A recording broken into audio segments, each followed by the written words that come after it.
Yo, what is up, everybody? And welcome back to another episode of the Random Podcast. I am your host, Najee Adams, and you know I got the guys with me today. Back to back trio episodes. What? How y'all doing Stepping it today? up. Stepping it Chilling. It almost wasn't a back-to-back trio episode, but up. Khalil got talked into coming back. Wait, what happened? I didn't even I don't know know. He about this texted me today and until was like, "Hey, bro, like I don't know if I'm be recording that." I was like, "Why?" It had no valid reason, none. So here we are. This is a long week. This is a long Yeah. week. This is a Nah, here long we week. I are. respect that. Sometimes you just don't feel like sitting on this goddamn Zoom for an hour and a half. Yeah. I respect it. But Yeah. you made it, and I If hey, appreciate you, if brother. if it was football, it's different.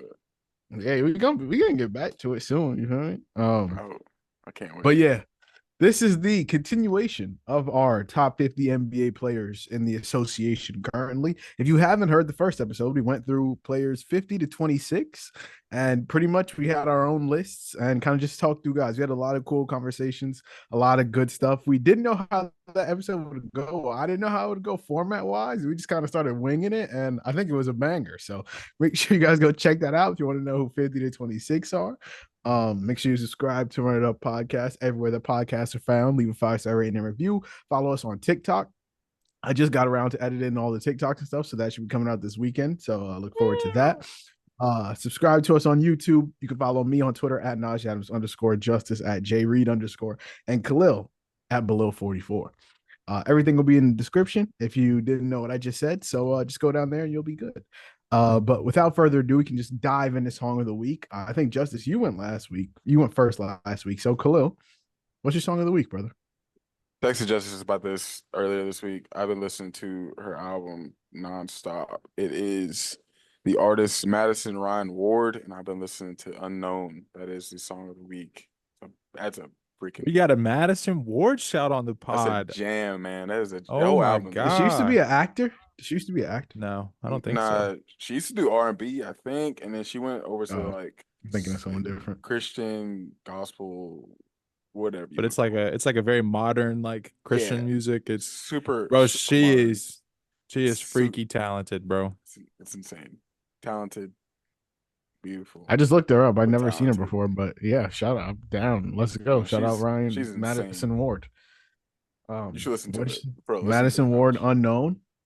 I've stopped listening to the songs of the week because I don't have to put them in anymore. So Yeah, I haven't been able to go to them. But no, I'll take the you hear her voice recommendation. though, it's very sultry, very Hey, I'm R&B. down. I'll listen to it. You guys always expand my music palette, so I appreciate you. That's what we're here for. Yeah, you're basic Um, That's what we're AF. here for. damn, I'm just getting flamed on the bar. I want to My listen to Gunna.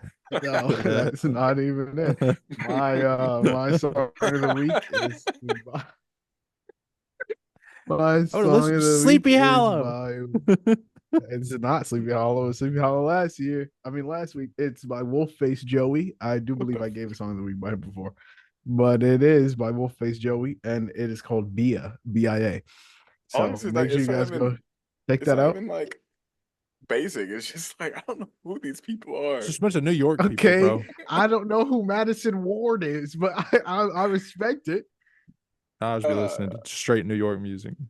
I do think he is a New York artist, but I don't know for sure. Shout out to him though. If anyways, song number 3, my song of the week is There Goes Another Vase by Four Bats off his new project. oh, So what you just Great. played earlier before the yeah, pod? Okay, okay. yeah. I was trying I to love pick me it some out four before I came on. bets. Yeah, he's tough. Drake put him on the map though, for sure. Yeah, industry plant for sure. Shout out Drake, to him. Uh, Drake, Drake. I love when Justice looks so just dismissed. That dude. But we can dive into the top 25. Um, I What don't episode? remember who I think we left off talking about Paolo. Wait, what happened? Maybe. Did Maybe it? I don't. No, We talked about a lot, but we did talk a lot about Boncaro. we left off talking about Paolo because he was in Justice's top he was in his 50 to 26, but he was in me and Khalil's top 25. So we ended talking about him because we were gonna start talking about him in this one. So So refresh me before we start. Who is your 26? my 26 was Kyrie. All right, and Khalil. Trey. Okay, Young. cool. Okay, Yeah, my 27 was Trey. My 26 was Kyrie, and Okay. and Khalil 26 was Trey. So pretty much same range. Who was your 26? Trey. My 27 was Paolo. Okay. Okay, cool. So my 25.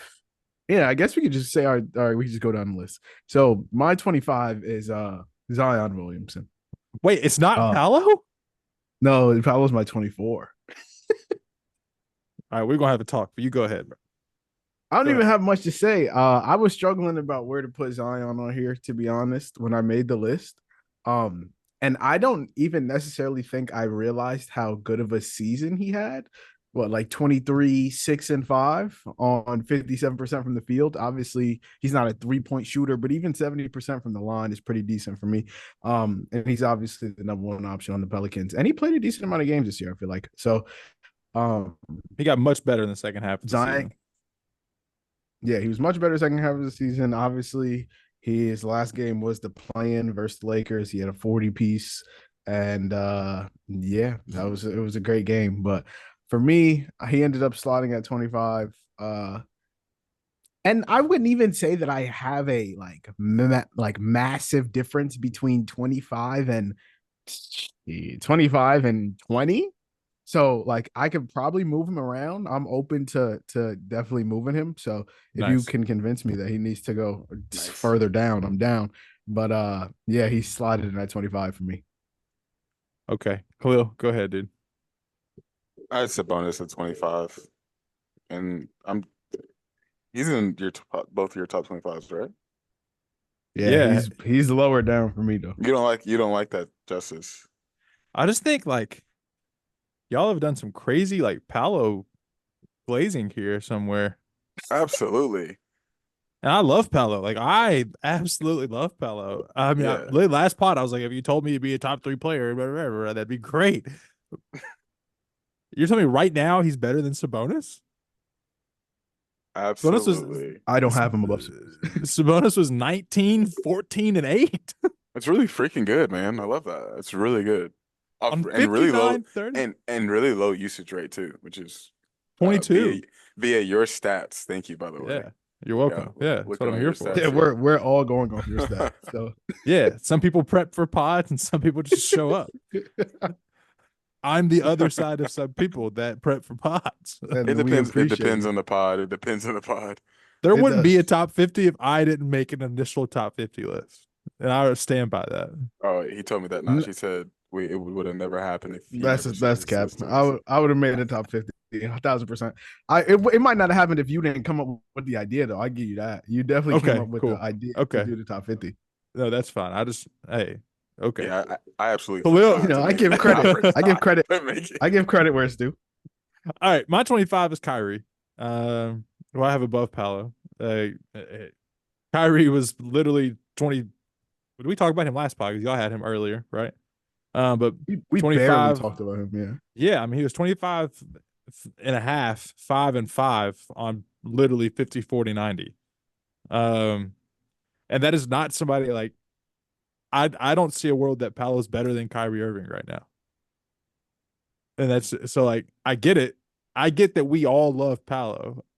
I think there's gotta be like a distinction here once we get to these top like 30 players. Because like that's an actual like legit that's when these order. Lists get super difficult because you factor in so much when it comes to these lists. You factor in situation, like obviously, who they are as a basketball player, what they do for their teams. You factor in maybe a little bit of injury stuff, whatever. There's so much you factor into these lists. So like I'm looking at Banchero and what I saw from him this entire season, what I saw from him in the playoffs. Dude is only in his second year. So like, and of course, like I have a huge bias towards him. Like I love me too. Watching him play. Me like too. It's like 22 might be a little too much. I get it, but also it's just like, and maybe a little bit of projection when it comes out to it. But what he meant to his team, being the only cog for the offense, Yeah. especially in the playoffs and When how Franz was still butt. yeah, and still how effective he was. Not just as a scorer, but just as like an initiator and being able to Take that being as your able to analysis. Franz is butt. Rogers, but being able to initiate the offense, make things happen. What he was, 23 points, 7 boards, 5 assists, and off still 45% field goal percentage, Yeah. which is like it's still efficient. Your Yeah. second year, and not a great offense even then. So I factor all that into it, and I look at the situation, his role, what his team asks of him, and I'm looking at Sabonis, which they ask a lot in a sense. They have a very specific style of basketball. His usage rate was not super high, but it's also just like, look what he did with the low usage rate, which is Yeah. nuts too. And he's a huge factor of why, De'Aaron Fox is doing what he's doing, why the Kings are where they are. Yeah. But also just looking at different situations, of course the stats would be good, but I'm also looking at the impact of it, I guess, and what Yeah. he does on the floor and how that impacts his team and where he got his team. I guess for me, and it's not all stats, we know that, but we all know Kyrie's like the most like aesthetically pleasing player in the world anyways. Like when you watch Kyrie, that's just like peak basketball watching. But like if you dive in, like I mean, had a better true shooting percentage than Paolo. He's better effective field goal. He's got a better player efficiency rating. He's got more win shares, a lower usage rate, I think. What was Paolo's? Yeah, on a lower usage rate. And the offensive rating is much better. The defensive rating is pretty close. So like, it's just Kyrie's impact and what he was able to do with in a completely new role that he's never experienced before. Like even though like the way he plays off Luka is completely different than the way he played off of LeBron in Cleveland. Um, him being able to learn how to play defense, him being able to learn how to spot up and move without the ball, and I think that Kyrie has become such an adaptable player that when we think about Kyrie, we only think about what he does from a breakdown perspective because that's just what he's associated with.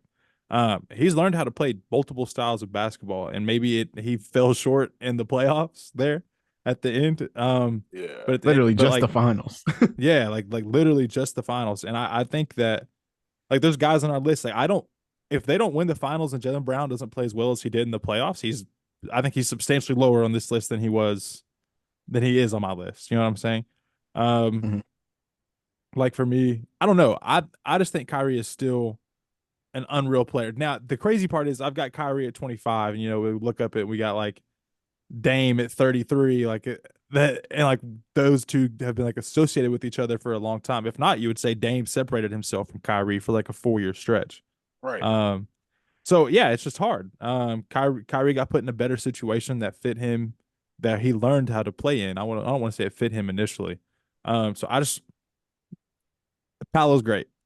Yeah. Paolo No, was no, no, no, no. I think I have Sabonis ahead of Paolo, so I'm with you on all the okay. Sabonis stuff.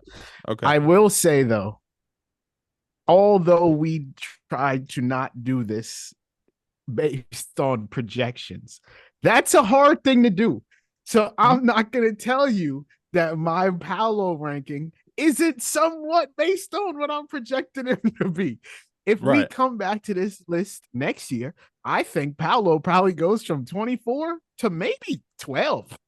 If we come back to this list next year, I think Kyrie's probably still at 26 or wherever I have him in this I can get range. And Paolo is much more likely to make a jump. and Yes. so like I would be lying to you if I didn't factor that in, even though we weren't supposed to. So let me just preface it with that.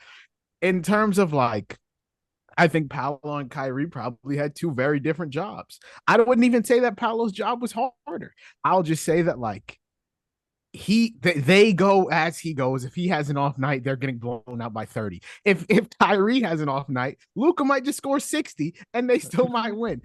Not to, like, and so I just think that, Paolo was literally their entire offense. I've said it 9,000 times, but he led them in PR, points, rebounds, and assists. Like Kyrie, I don't know if Kyrie led them in a stat. So like, and that's not, and it sounds like I'm over here hating on Kyrie. And I'm not. I swear I'm not. They're literally separated by Zion Williamson. Kyrie is 26 for me and Paolo's 24. So I don't want you to feel like I'm just trapping on Kyrie. But like, I just think for me, projection played into it, and Paolo being everything for them, having I'll say having a tougher night to night role than Kyrie does for the Mavs. That's kind of what pushed him 2 spots ahead for me. Yeah. That was probably the hardest thing for me about like some of these guys, especially the younger guys, that you're judging them and like all like naturally, like you said, you want to project, right? Like if you're here checking names off your list mentally, like if you're listening and you're wondering why you haven't heard Wembanyama yet, you'll see. But like, and to me, Yeah, like he's a great example. yeah, to me, where I have him, it's not really a projection. The way he ended the season is the way I feel about him. What I saw from him watching him is the way I feel about him. Listen, we got everybody. I need to talk about my 24, okay? Because my 24 is Bam. And oh, that's a you moved him down based on yeah, the no, Bam is so special defensively. Okay, his game is not growing that much. Like from year to year, like the last 2 to 3 years, I think Bam's just Bam, which is a great player. But like, would Miami be better if they had Paolo? You know, is Bam actually better than Trae Young? Like we're talking about a guy who's like 25 and 11 every year, and Bam's better than him. And I get You're that the right. defensive side matters. You're It's spitting tough. right now.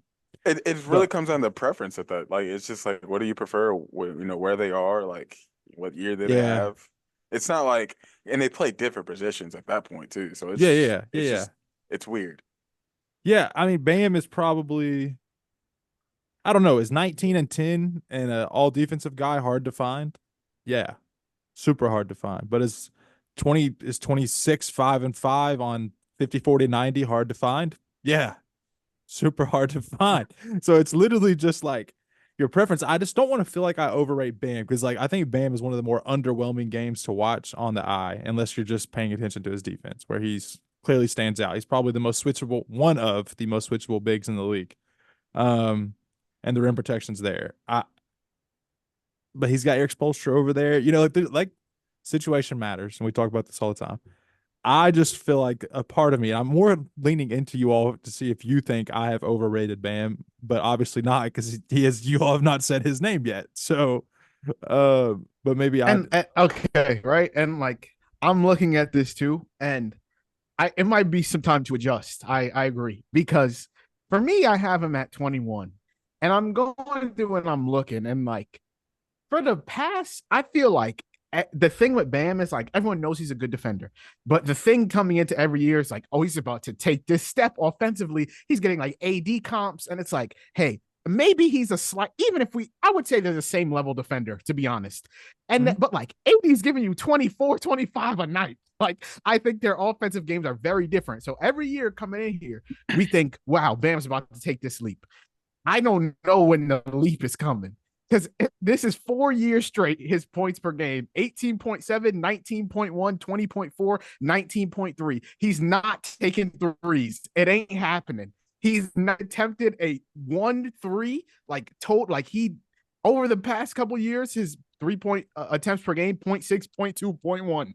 Like he's not taking a 3 a game. It's just not happening. So I don't know where the leap's coming from. And you might think, oh, his usage rate is changing per year. Nope. Usage rate over the past 4 years, 24.5, 24.5, 24.6, and 25.1. It's the same thing. Like he's it's having just the not ball changing. in his hands, the same amount, and he's putting up the same stats every year. It's very, I don't want to Consistent. say this Nice. yeah, but this it might come off as disappointing. It's very Ben Simmons vibes, just in terms of like when Ben Simmons came on and everybody's like trying to project Ben Simmons, and then like as we go throughout his career, nothing really changes. And it's just kind of how I'm feeling about Bam right now. And that doesn't mean that just because it's not changing, he doesn't deserve a place at the top of this list somewhere. Like the product right now is really good. It's just so hard for me to see it not change. And like, I mean, like you look at guys like Lauri Markkanen who have like, you know, similar usage rates who are, you know, 23 and 8, but they don't bring you the defense. I think Khalil hit the nail on the head, bro. It's really what you prefer. And I've said in the first episode that defense matters, but it's just hard, bro. I just want so much more for Bam because I think the skill set is there for him to score 24, 25 a night. and he's got the ball in his hands. Like what makes you feel just like watching him, watching that him, part like of your analysis though, like the disappointment. So like we're gonna talk about Jayson Tatum later. That probably has a little bit to do with what we think about him and where he's placed at. I guess if Bam is not reaching the potential you see for him, that makes you rate him a little bit lower. Then is that correct? Yeah, probably. Is that fair? Now, in a list like this, do you think that's fair? Okay. Yeah, your emotions get involved. I'm sitting here thinking about it. Would Bam mean more to a championship team than Trey? I'm gonna say yes. So I would keep Bam ahead of Trey, right? But would he mean more to a championship team than Kyrie? Depends.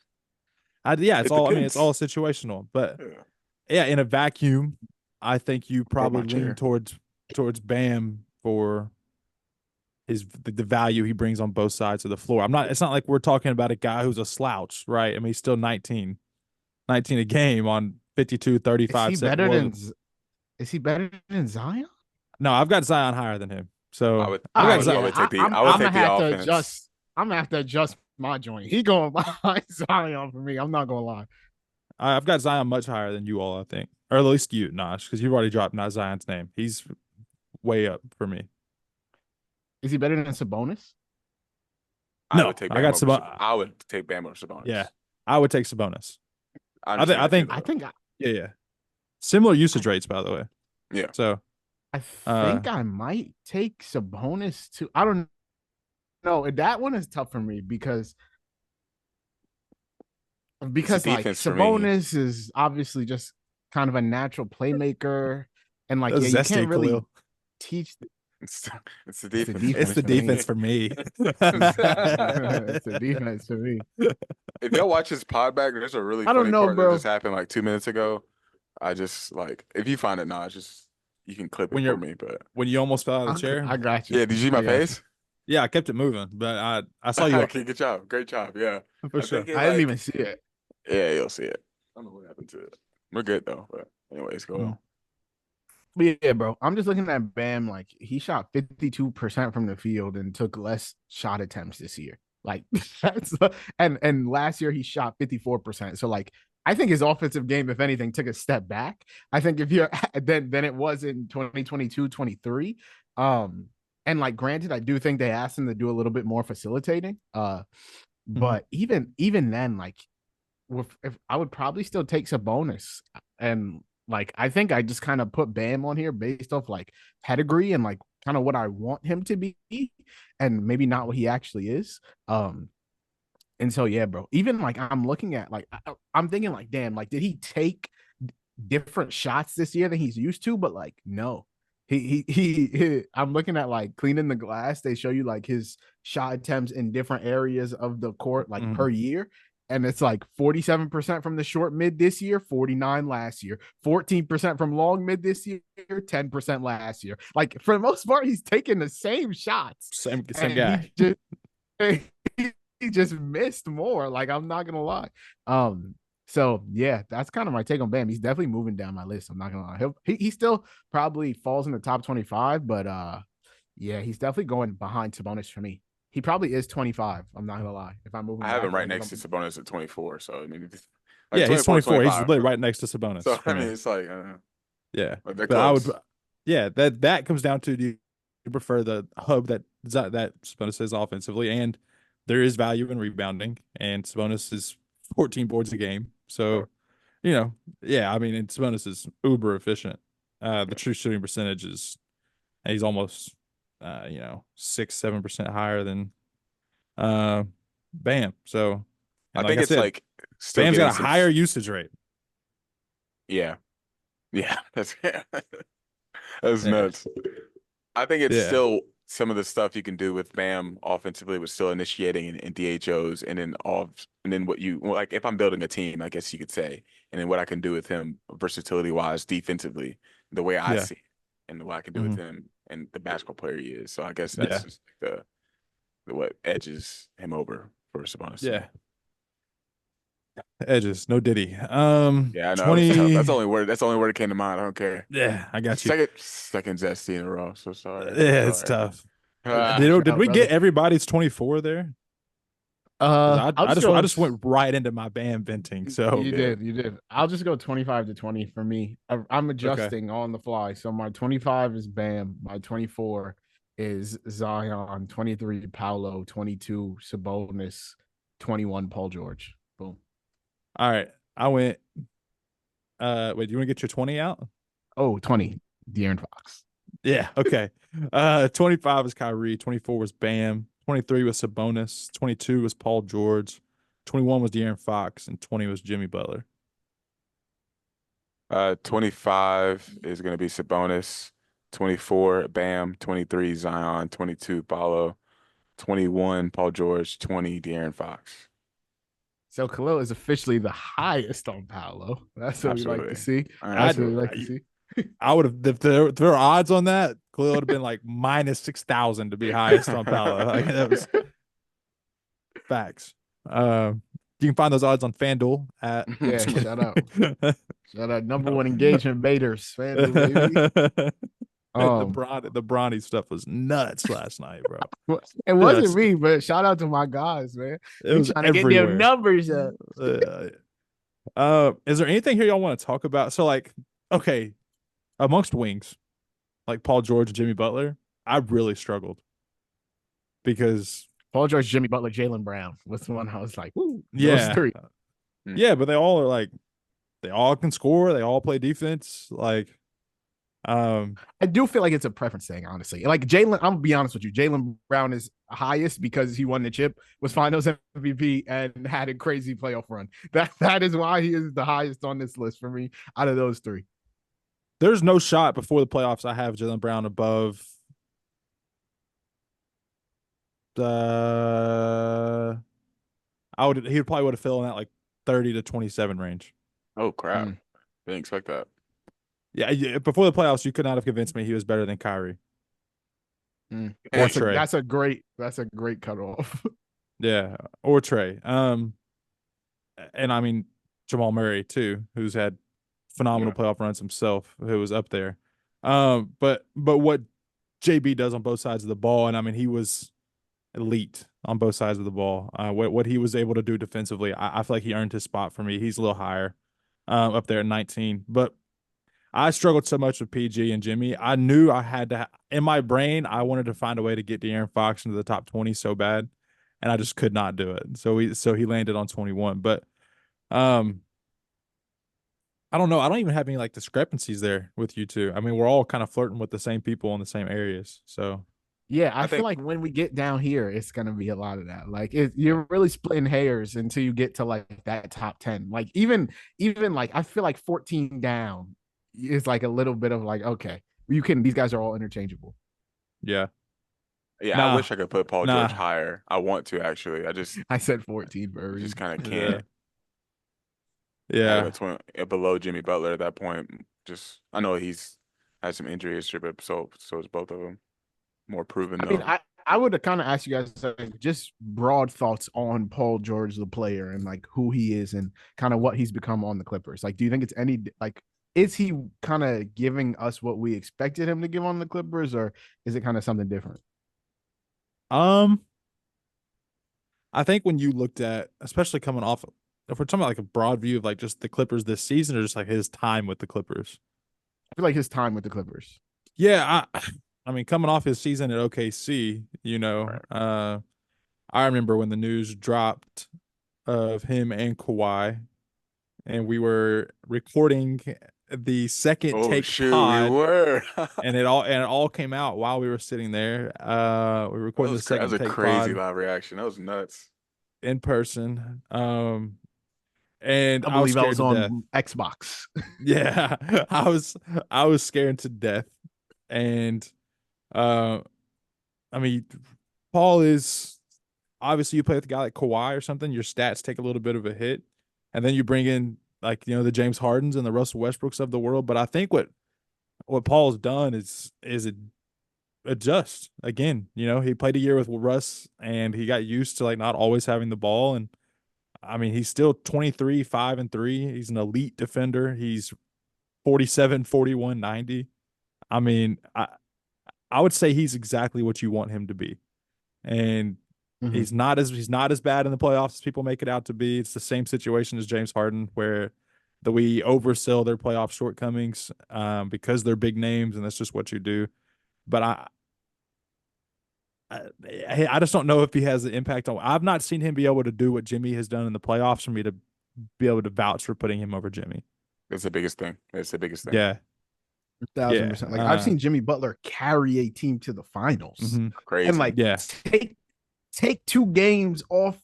They were outmatched in that series, and they still took 2 off. It's like it still went 6. Granted, they got blown out in 6, and they got blown out in 6. But like that was like that meme of him in the bubble with the like tired. Like he was legitimately carrying them every night on that team. And like I've never. Well, I guess the Paul George is like doing that with the Pacers, but like we haven't seen that level of Paul George in like a decent little while.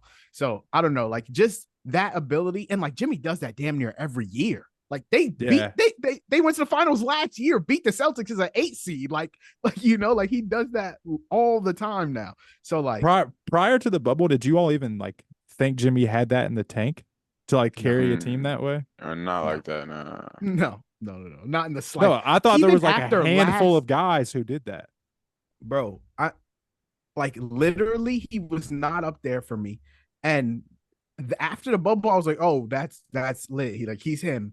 But after the like last year, that run they went on to face the Nuggets in the finals, bro, packed the Bucks up in the first round, packed the Knicks up in the second round, and then beat the Celtics in 7. Like, what are we doing? Yeah, I was saying some was crazy stuff last year too. I was saying some crazy things about Jimmy Butler. So like, bro, am I about to slide Jimmy up my list, bro? No. And like, granted, if I'm basing it off this season, I can't slide Jimmy up my list. But No. that what he does in the playoffs, bro, like playoff Jimmy is like the all encompassing meaning of naming somebody playoff something is literally playoff Jimmy. Like that it's is real. I think and I think he does like he talks shit about it. Like he'll say like, "Oh, the Celtics, you know what we do to them," but so which makes you feel like, damn, like do they really? But they do. Like had he been healthy, I highly doubt they're losing at 5. He's going at least 6. I'll be honest. But like I don't know, bro. That playoff Jimmy shit is real. It is. He turns into a different. I don't even want to say a different guy, but he gets a little upgrade whenever it hits playoff season. Where do you have him at, Justice? 20. Bro, I think 2019. I have him at 19. I think 19, 20. 19, I think those are fine spots. I just can't put him over anyone else right now, even based on all that stuff. Like it's not like a whole projection. Like it's not the whole career or like the past few years. Like it's just this past year. I just scrolled down and the name that got me was Donovan Mitchell because he ain't do and it killed me because I've seen what Jimmy is in the playoffs. And Donovan's had some big playoff games. I don't want to act like I'm not a ball knower here. Relax. But God, do you all think that Donovan Mitchell means more to a basketball team than Jimmy Butler? Who's trying to win a championship? No shot. No. I mean, if the goal is to win the chip, I would rather have Jimmy Butler. I know he get active when I need him to get active. You know, am I about to switch? He's carried the team to the finals twice. Like, I'm not kidding you. I might be moving like JB down to 17 from 19 and taking Don up to 20 and Jimmy at 19. I'm switching Jimmy and Donovan personally. And that's just one spot for me. Yeah. It's a bigger spot for me. He's got to jump 3 people for me to do it. But I scroll down and it's so crazy. Like when you talk to it's clarity in every conversation. It's the reason you go to people in your life when you have like questions about like a decision you need to make. These are decisions we're making right now. So like I'm getting clarity sitting here, and I don't think that I can honestly take. If you replace Donovan Mitchell and Jaylen Brown, are the Celtics as good, or are they better, or are they worse? No. Not better. Not better. I think they need Jaylen. Yeah. Get Don up to 20.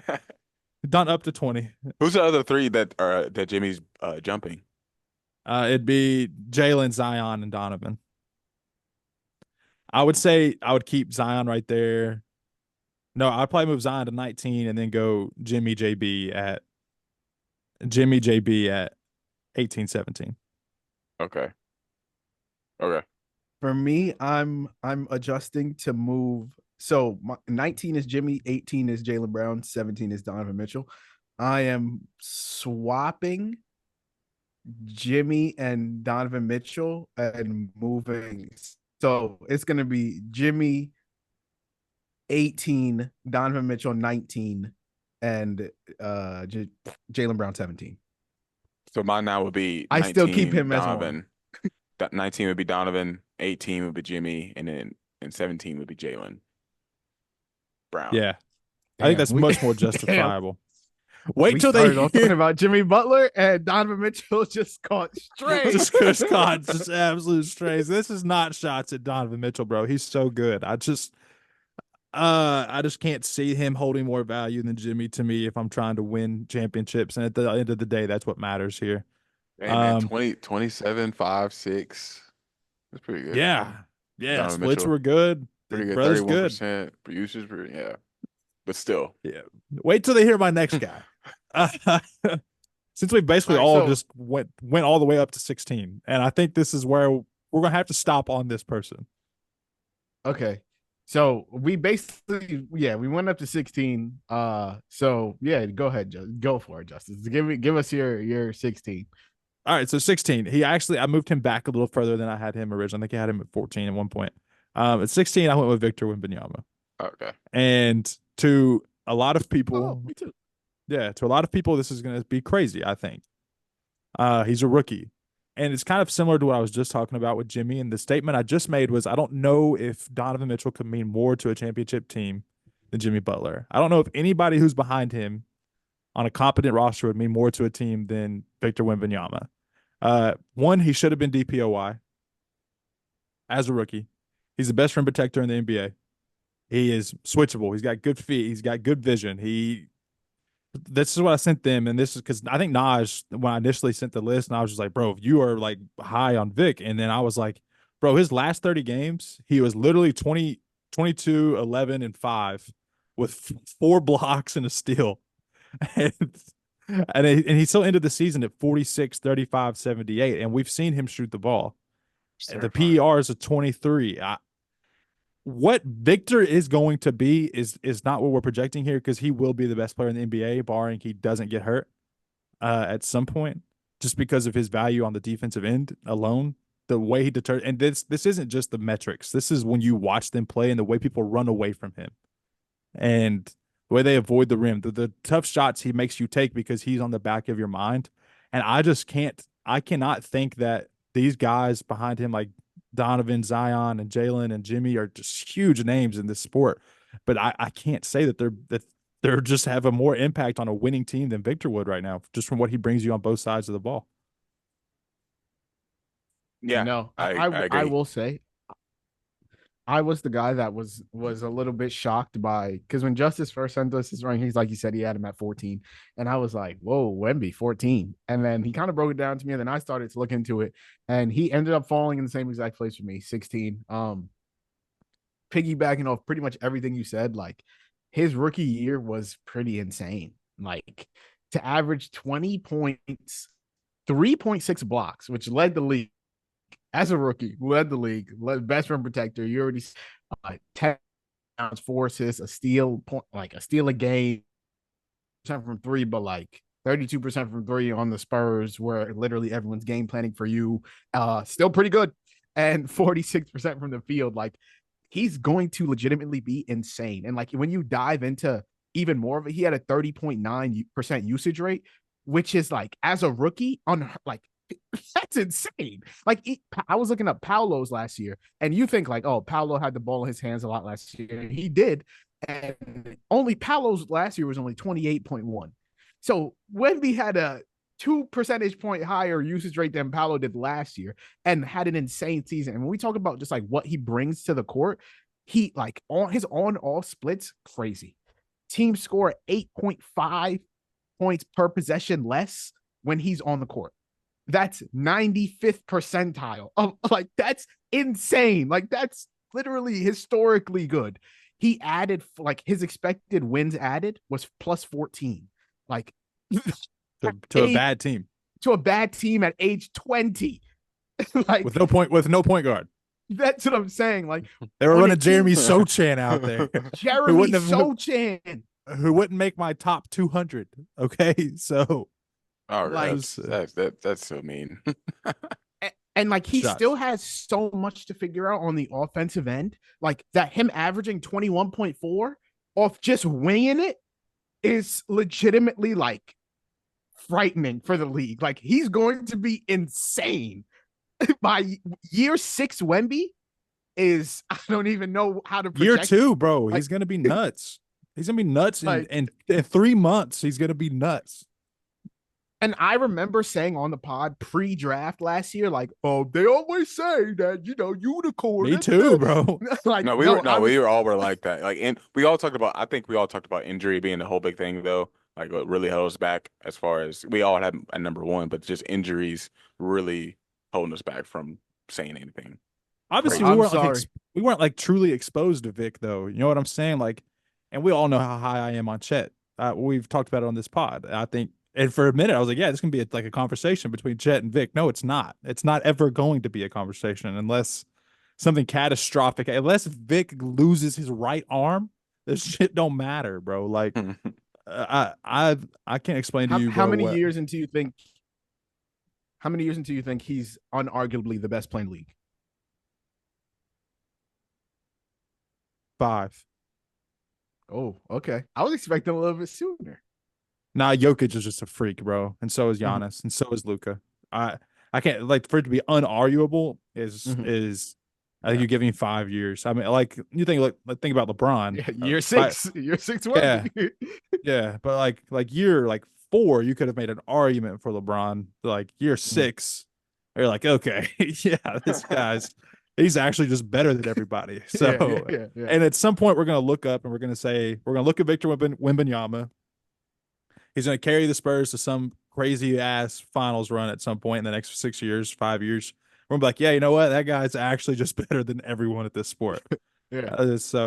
I mean, to me, he's the only active NBA player who got a true chance, health, being not taken into consideration to challenge to be one of like the 5 best players ever.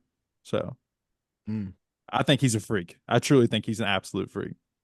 Yeah, no. I think when we talk about like, hey, we do this list again next year, who's here and who's here? Like, we do this list again next year, he might be 7, 6, 5. Like depending on how his season goes next year. If the Spurs put something, give me a play-in run. I'm not asking for much. Give me a play-in run, and he might be in that top 7. I have a tough time thinking he gets past 11 for me next year. Top 10 is going to be tough. Yeah, top 10 would be tough, but I'm not putting it past him because I don't know what jumps look like for him. It could be astronomical. Like, it's tough to project, Like, he averaged 21 this year. He averages 25 next year, wins. 25 is probably crazy. He averages 23.5 next year, whatever. Still wins defensive player of the year, puts a better team around him. They win, I don't know, 40 games maybe. And it's like, they're going to tank. Am I really putting Devin Booker over him? Nah, Cooper Flag's on the Nets, brother. They're tanking for Cooper Flag, bro. They're going to do everything they can to get to Cooper Flag. The two most, by the way, we use the word generational a lot. I don't think Cooper Flag is generational. Victor is the definition of a generational prospect. So I just want to put that out there. I've said many of people are generational on this podcast that just truly aren't. So I'm just probably going to stay away from it unless I really believe it. So yeah, I am not going to say anyone's. I think Wemby's generational. I think like LeBron's generational. Like that's obvious. Yeah. Aaron Rodgers is generational. Yeah, Pat Mahomes not so much. Sorry. But yeah, so that's I our forgot little about rant, that, right? bro. Yeah, it's crazy. Yeah, that's the most heated we've ever been on a pod. That's easily the most heated we've ever been on a pod.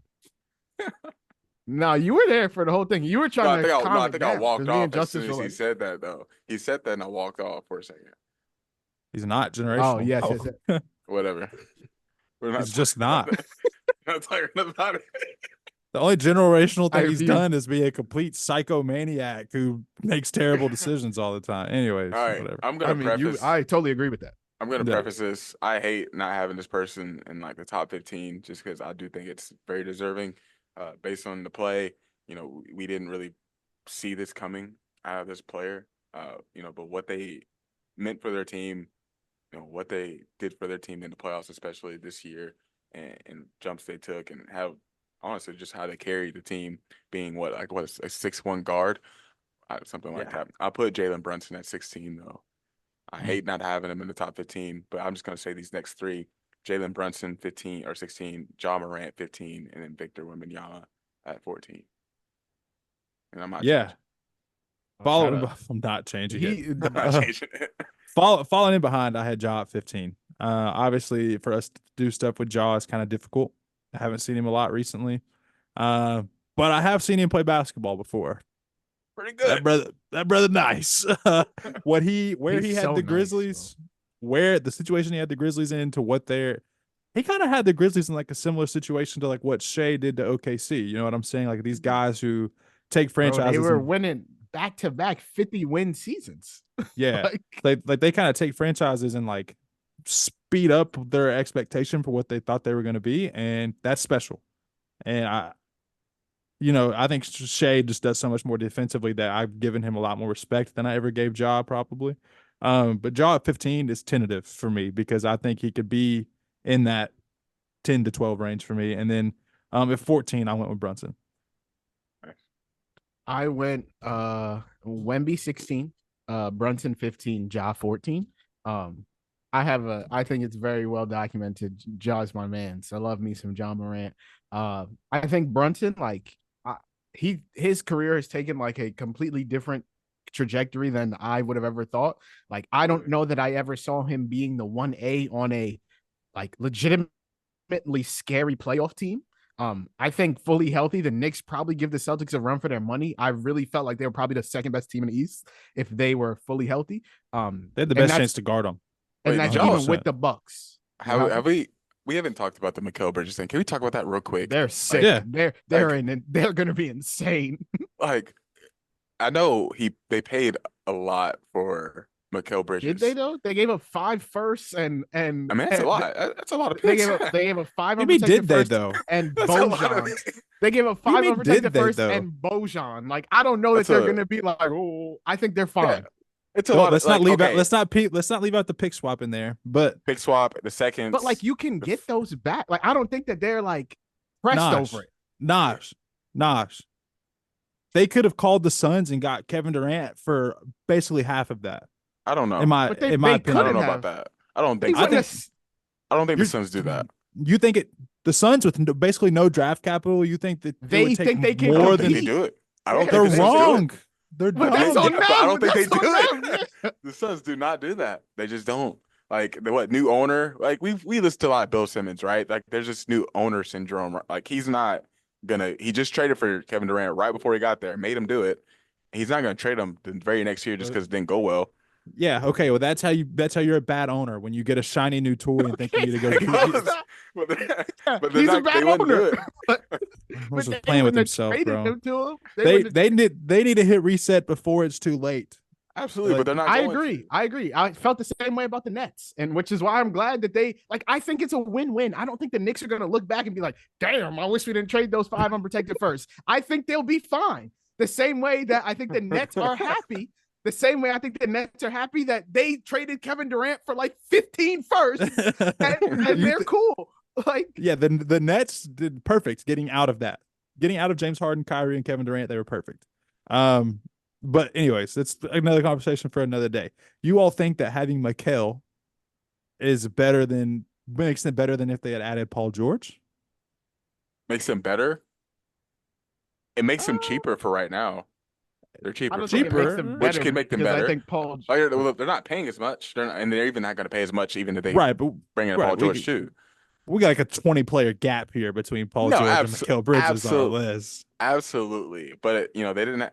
Well, I don't know how much would they have to give up for. Not as much as they gave up for Mikal. I'm not kidding. He's not. If it's a sign and trade, because he's a free agent.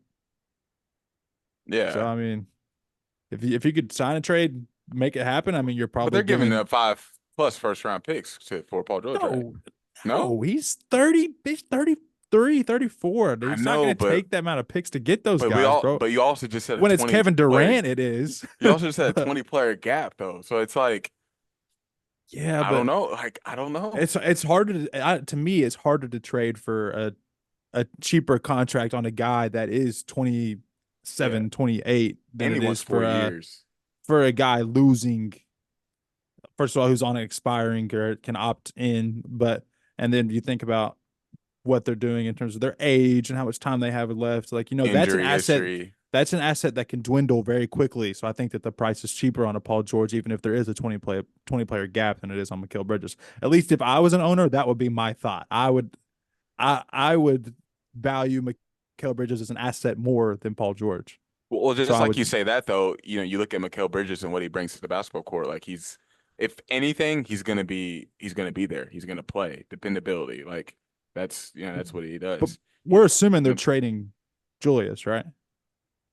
I'm Not not. this year. They I'm letting not that assuming rock. that. They letting that rock this year. And they're trying to Are bring they back really? OG. I think so. That there's been nothing. They're reportedly re-signing OG, and they obviously have Mikal, they have Brunson. Like everyone's under contract for this upcoming year. I think they're gonna give it a go. If they get to the deadline and they're like, "This is trash," then I think they trade Julius at the deadline. But I think they're They gonna let it lose. rock to start They the lose season. Hartenstein probably most They likely. might lose Yeah. Hartenstein, but like But there's even been reports that he wants to come run it back. So like they very well might come into the season like with what they had plus Mikal Bridges. They might they might trade Mitchell Robinson. They might have to trade Deuce McBride, but like granted, I kind of like Deuce, but like if you got to trade Deuce McBride to make the Mikal shit work, cool. When you trade Deuce McBride. I think also like they obviously wanted the whole Villanova thing, right? Like they wanted yeah, the chemistry, they wanted the storyline, and like Mikal was rotting away over there on the Nets. So I don't blame them for doing it. I obviously think Paul George is a better player than Mikal Bridges, but like Right. I think fit wise, like Mikal's as good as the guys you can get for them. Like OG and Mikal out on the wing is crazy. Like yeah, so yeah. He can do some stuff with the ball in his hands. He can make shots for himself, create shots for himself. He can play off ball. We've seen that in other places. He can be a great defender off the ball, on the ball. He can pair great with OG. A lot of lineup flexibility. He's cheaper in a sense too. Like I don't know. Like I just think it makes sense. And we talked about it, Naj. Like why wouldn't a team like that go for? Why wouldn't they go for it with all the parity, especially yeah, in the and Eastern Conference? Like, and this is like the perfect team in a way to match up with the Boston Celtics and Milwaukee Bucks, wherever you want to think about that way. So I always feel like I always like criticize teams when they don't go for it, right? Like you have all these picks, you have 17 firsts, and you're just hoarding them, consistently being the 3 seed and not winning anything. Like, hey, if you want to go for it, go. I respect it. You've traded the 5 first, you got the guy that your guys wanted. And if you win, you win. If you don't, then you don't. But like, hey, it'll be fine. Like you're still gonna be better than every 5 teams in the league, all but 5 teams in the league. Like, so I respect the Knicks for going for it. Like, that's just kind of where I feel about it. yeah, When's OKC gonna go for it, bro? Their time is coming too. Like they got maybe. Sam Presti's hoarding picks. So eventually they're getting Lou Dort up out of there, and they're trading Lou Dort, Jalen Williams, the big, and a 5 first for whatever. Cat. Yeah, maybe. I don't even know who they go for. Like I don't know what works for them there. But yeah, that was our. I didn't even expect this. Jalen Brunson came in at 15 for me. I was going back and forth between him and Ja. Player for player, I just think Ja Morant's the better player. Simple as that. Like I just think he is all. I think he's the better scorer, the more athletic. I think he's the better playmaker. I think I just would rather have Ja Morant on my team than Jalen Brunson. As simple as that. Yeah. I just hate And not so having that's Brunson higher because I think he could beat higher, but it's just hard to justify when you just look at what the other players have accomplished and then who they are as a basketball player. It's I hard. got to watch Ja play 9 games this year, and I probably only watched 3 of them. So I can't be like, yeah, go Ja over Jalen when Jalen Yeah, was but you still. also got you got another guy that's pretty high on your list too that just hasn't played a lot of basketball in general too. So it's just like I don't know. Yeah, he's up there for sure. Yeah. He's up there for sure. He's high. He played he's high for all way of more us. than 9 games. Yeah, but I don't know. You just look at the whole picture. It's just disappointing. But when you watch him play basketball, that brother is when he's on. That brother is something. As long as it ain't playoff time, he playing basketball, and that's all right. I'm ready to disappoint some people. Here we go. 13, Anthony Edwards. 12, Devin Booker. 11, Jayson Tatum.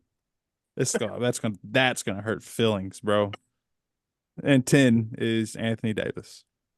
I saw your reply Made to the top 10. that pick a side guy, and he had because I thought it was crazy too, but he had Tatum at number 3. At 3? At 3? Nah, he was baiting. He was totally engaged. He's a Celtics fan though, so he like actually might that be doesn't mean he wasn't baiting. No, that was bro. a very serious post actually. Like that he was like like replying to like those were tier rankings. He did tier rankings. And he had explanations for guys. Like that was actually a very serious post. Dude was like said something about Luka, and he was like, "Let's count the rings." Like we're using the one ring argument right now already. But the Celtics built the best team, like one of the best teams historically we've ever seen. Like I don't know. Anyways, thanks, babe. What'd you start at? You started at 14. You started at 13. I'll go 13 to 10. 13 for me, Devin Booker. 12, the GOAT, the greatest of all time. Am I everything? LeBron James. 11, Anthony Edwards, and 10, Kawhi Leonard. You have LeBron James at 12? I do indeed. All right. Yeah. Go ahead. He's fake. He's fake. I do indeed. Fake Laker fan, fake LeBron fan. Yeah, my bad. You only here because JJ Redick, brother. And LeBron, bro. Come on, chill out. And he's in my top 10, so he's my GOAT. He's the greatest to ever touch on a basketball court. You about to say he's my everything. I said that before. I couldn't say it again. Yeah, he's my GOAT. I just don't think that he's. He did say he's my everything. Yeah, I did say he's my everything. Yeah, he is. He's the greatest of all time. I just don't currently think he's better than Anthony Edwards. And that just is what it is. And wait, can you tell me that again? 13 through 10. I have Devin Booker, LeBron James, Anthony Edwards, and Kawhi Leonard at 10. And I'll be honest, I only had Kawhi that high because you had him at 7. Honest to God, I would probably put Kawhi 13. Crazy. What you're about to say is crazy. Being honest with you, man. But okay, what you're about to say is crazy. But I should have factored in more injury for Kawhi. You feel me? The bro don't even play basketball. I should have done it. I didn't do it. What are we talking about? But cool. I just know what the product is whenever he's out there, bro, and it's just the scariest damn thing ever. Like that's me factoring it in, is putting him down there at 6'7", because when he's healthy, that's a Terminator. That's Terminator. That's the Terminator. What is that? What is that? Is that Houston or what voice is that's the Terminator? Anyway, that means you have Anthony Davis ahead of LeBron James, and there's no way you watch as much Laker basketball as I think you do, and you walked away thinking Anthony Davis is our best player. You know how much I watch. I don't watch 80. How many games did they play? 82 plus what? 5? I watch 87 games. Okay? I watch 87 goddamn Lakers games this season. And listen, man. I don't know. I don't even want to. I said on this podcast before, I will not defend AD after the clunkers he was putting up last year. And I'm not going to defend him, but I'm going to defend my reasoning. I think, bro, what? I have him this high. You must think that brother's like the Terminator. That's crazy. Bro. No, I don't think 8 is crazy, bro. I think he's better than Jayson Tatum, Kawhi Leonard, Anthony Edwards, LeBron, and Devin Booker. I do. And you're nuts if you think he's better than LeBron James. You're nuts. You're nuts, bro. You're nuts. When we asked that man to play, he is our defense on a night-to-night basis. You watch just as many Lakers games as me. Austin Reeves and D'Lo don't even guard. They just funnel them into the paint so that AD could do something with it. The same with LeBron. He don't guard nothing. He don't guard not a soul. That's not true. That's just not true. Except for the last possession when he know people watching on national television. That's just not true. Even if that was now true, you're agenda pushing. That's not the reason. Agenda pushing. That's not the reason. Oh my god, that's crazy. To defend this legacy. Are you a Bron fan? You're saying that right now, and yes, I'm a Bron fan. On national TV, you think that's why he's doing it? Absolutely, Even absolutely. He's defending on national TV. All right, cool. He's doing it to win a game, sure. But AD does that every possession. AD does that every possession. He bails us out every possession. I think he's the best defensive player in the league. Oh, I guess Victor Wembanyama. 39 years old. What do you want him to do? Who do you want him to be? I don't know. If you're playing basketball, be effective on both ends of the floor. I'm not gonna bail you out because you're 40. You're choosing to play basketball. Okay, so there you go. For me, we're asking AD to play insane defense and then come down and be like, yo, bro, take the ball in the post and score 28 a night. Like, hey, sometimes he's going to score 12, and that just is what it is. But he's always given us the greatest defensive effort he can, and no other team is asking. Right now. You know what? If the time calls for, I'm just saying. I think Anthony Davis is a top 8 player. That's all I'm saying. I think he gets a little bit of a bad rap. We ask him to do a lot. And he does it. And he does it to the best of his GD capabilities. And so, yes. Bad rapper for this year. That is this year he was before this past year, he deserves somewhat of a bad rap. Like he kind of did. Okay. Street clothes, blah, blah, blah. He plays basketball. You said you would stop defending him for a reason. So yes, you're right. Yes. You said that for a reason. Prior to this year, 1,000%. Exactly. I'm not gonna argue that. That's what I'm saying. Yes, exactly. 1,000%. But hey, I know he plays basketball, and that's more than he plays basketball when I need him to, and that's more than I can say about the dreadhead. The dreadhead that don't play, Mr. Braids that play defense and take mid-range jumpers. That's more than I can say about him. So hey, Anthony Davis at number 8, Kawhi Leonard at number 10, because you know what? One of them plays the sport that we're talking about. What is it? The braids? I mean, the braids is crazy. Are you okay? This surely hit home for you, huh? He cut his hair too, by the way. I just need to see. No, he didn't. He had it in a bun. That's a myth. Is it a myth? In a bun. Catch up. Not look at no bun. Let's see. The on and off differential was AD was plus 3.8 this year, and LeBron was plus 8.3. But you keep telling yourself that AD is the best player in the Lakers. He is the best player in the Lakers. He's not. He's just not. The advanced stats don't say everything. I'm going off the eye test, baby. That's an on-off. That's not an advanced stat. That's just how we are. We don't wait. On-off isn't counted as an advanced stat. Well, then let me just take out the word advanced. The stats don't say everything, baby. I'm going off the eye test. That just tells you that if we're better, on or off the floor. I know that when I was watching the Lakers, Anthony Davis was the most important player on the court. You're crazy. I can't believe you watched it and that's what you came away with. I can't wait. I did. I can't wait. I did. I did. No, there's just no way. If you took either one of them off the Lakers, we turned to absolute dookie. But what the Lakers offense would look like without LeBron James is hysterical. And what their defense would look like without AD is hysterical. Yeah, sure. Sure, you can say that. I guess. Like, yeah. What I'm saying is we're not asking LeBron to anchor a defense and then also come down and score 30 a night. Like, we're asking him to score 30 a night and play make, but even then we're like trying to take him off ball. So like there's times there's not a possession that Anthony Davis isn't involved in some kind of play on both ends of the court. Where I can't say the same thing about LeBron. He takes defensive possessions off. AD literally cannot do that. Our defense is meant, well, at least I don't know what JJ Redick's going to have us running, Mr. Podcast, but I know Darvin Ham was having our guards purposely funnel opposing guards into the paint. Bro, you get in an argument and you get super sensitive, bro. You be firing some shots, bro, at people who didn't deserve them.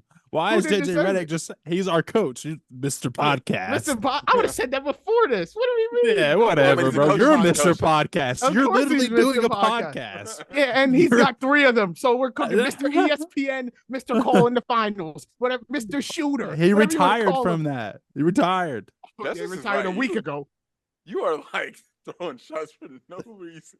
He has not coached a single play yet, a single game yet, and you're Yeah, he hasn't coached a game yet. You know what? He has done podcasts. And I just want to say you didn't say Steph's name, but you walked away from this season thinking Steph is still better than LeBron. Yeah, he's based on this list, he's a couple spots better than LeBron. Yeah, no, you're just bugging. Where was Kevin Durant? Better. He's approximately I'm horrible at math, but he's one spot above AD, so he's 7. I can tell you with everything in my heart that if LeBron James was playing with Devin Booker and Bradley Beal and that Suns team, they would have been much better. Much better. Much better. Not sort of better. Not sort of better. He's played with the book types. He's played with Kyrie. He's played with D-Wade. He's seen success there. He's been much better. LeBron was shooting 40 clip from 3 this year on like 8 attempts a game. I think 41. I don't know that. I don't know that that's true. I'll be honest. Okay, you're crazy. You're nuts. That's true. You don't think they're much better? So Devin Booker moves over out of a playmaker role and can actually be in a more scoring role with LeBron James. Who's still going to get 25, 28. They get a true point guard. Yeah, but he happens to be 6'10" and averages 25 on 50, 40, 75. But do we not think that part of why LeBron was better this season is because he was off the ball more? Bro, his usage is still 29. He can still go off ball. It's still 29, but like, I think that. Wait, no, go ahead. Book's game would be so heightened by LeBron, it's insane.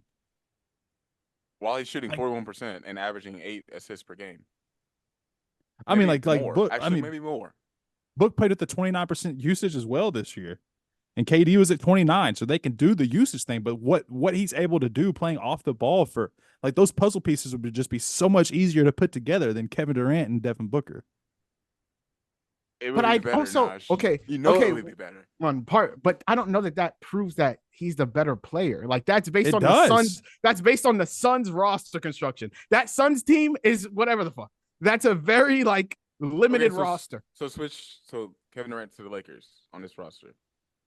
I mean, I'm not saying I would do it. I think we're probably the same, honestly. Like, I don't think we beat the Nuggets. I don't think we go any further. I don't think LeBron on the Suns makes them beat who they lose to, the Timberwolves.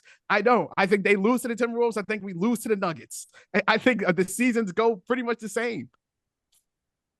LeBron literally LeBron. Wait, do you think that the seasons change? LeBron's literally higher offensive rating for this offensive god of Kevin Durant that people talk about. The same defensive rating for the defense that LeBron doesn't play, apparently. Unless the TV's on. TV's on. Camera's got to be rolling. They're always on. That's a fair point. Same usage. LeBron 8.5 win shares, more than Kevin Durant. LeBron 23.7 PER, higher than Kevin Durant. LeBron 63 true shooting percentage, higher than Kevin Durant. LeBron 59% effective field goal, higher than Kevin Durant. This is making me sound like a LeBron hater, and I swear I'm not. Like, I'm truly not a LeBron hater. I just think you're not owning up to how good LeBron still is. There is not a chance in the world LeBron's not still a top 10 player. Acting like I had him at 52. This is when you start like this is he's when at 12. There's no chance in the world there's 10 better players. If we're editing, I would probably, if I'm being dead ass honest, I would put him above Kawhi, honestly. So cool, he goes to 11, but like, I don't know that I'm editing any more of it. I'm not taking him. I'm not putting AD or Jayson Tatum or Embiid or Shea or any of the top 3. I think KD's a decent conversation, but I'd still probably rather have KD. AD is crazy. We watched the same team. I don't think it's crazy. I really don't. I think we're asking him to do way more than LeBron. I do. And I think he's thriving. All right. We're going to. Bro, he literally is the reason that an entire portion of our team has any sort of success. And then we're asking him to go and be our sometimes leading scorer. Like, there's nights where Anthony Davis carries our offense. There's never a night where LeBron carries our defense. Naj. Is that true? AD would be completely incapable of getting that without LeBron setting that up. And our offense doesn't even function. Playing defense if AD wasn't there. I don't think he carries an offense. He can't Not carry on an a offense. night-to-night basis, but Or there's ever. never there Ever. are nights where AD is Are you our saying it 'cause number he scores one more? offensive option, 'Cause you say he and there are scores- never nights where LeBron is the reason that we're playing great defense. Man, AD is such a good offensive option that he just gets completely phased out of fourth quarters. Get out of here, bro. This Brother, AD shit you're doing that's is a game crazy. plan thing. That's not his. No, this AD shit you're doing if is they're crazy. not giving him the ball, how he's not He going to go and ghosted take it. because he I don't- goes second halves. I think That's like a coaching thing. That's a game plan thing. you calling him a number one option on some nights though doesn't feel. It's not a good number one option. Like it just doesn't work. I guarantee you, there's maybe there's 30 teams in the league, 25, probably 20, maybe 23 teams would rather have him as their number one option than who their number one option is. 23 is crazy. Would rather have him as the number one option. Yes. No Nuggets, shot. Bucks. I mean, Nuggets, Bucks, Mavericks, Thunder, Sixers, Clippers, Suns, Warriors, Celtics. Suns would rather have their 1 and their 2 than him as their number one offensive option. What? So that's what I said. 23 off the top of my going. head. No, keep you going. want to split hairs? Let's go. What? 20, 21? Like as your number one offensive option is all we're talking about right now. We're not talking about defense. It's the number one offensive option. This is what you're telling me. Yeah. Okay. This is nuts. The Grizzlies would rather have John Morant than Anthony Davis as their number one offensive option. Okay. Knicks. The Cavs would probably rather have Donovan Mitchell. The Knicks would rather have Jalen Brunson as their number one. The Cavs would rather have Donovan Mitchell. Okay. As their number one offensive option. I don't know that I'd say that, but sure. Okay. You're asking a guy like AD who everyone talks about his playmaking prowess and how good he is at passing, and it never actually shows. He responds late to double teams all the time. He waits too long to pass out all the time. Nah, he's a number one option in New Orleans. He's not a number one option with the Lakers. This is not the same guy he wasn't. He's worse than he was in New Orleans. Yeah. He's not a number one. Yeah, I'd say, he's aged. Of course, he's probably worse than he was in New Orleans. He's obviously not a number one. Not the number one because we have Braun, but I'm not saying he's not a number one. He's not a number one option. So if LeBron was not there, he would not be a good number one option. What makes AD so good on this list is how valuable he is defensively. That's what earns AD his spot. But he's still a threat offensively, but he's not shooting the 3 ball well. That's just him now. We have come to the conclusion he can't shoot. My argument is that when you watch the Lakers, there are nights that Anthony Davis is our number one offensive option, and he is the reason that we are winning games on the offensive end.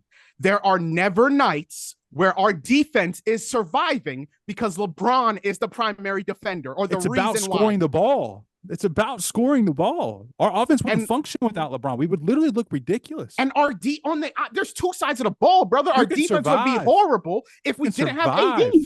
You can survive. What? Bro, have you seen what we look like without Anthony Davis? Have you seen what we look like without LeBron? We're making the same argument. Like we're going back and forth over AD's the better defender, LeBron's the better offensive player. AD does more on the defensive end. And if you can't score, it doesn't matter. You can get as many stops as you want. I guess Najee prefers score is a crazy thing to say. Can't score is crazy. That's a crazy over-exaggeration. You also just said 23 teams would prefer Anthony Davis as the number one option. There's not 23 teams who would take a mid-post guy as the number one option in today's landscape. Bro, it's just not happening.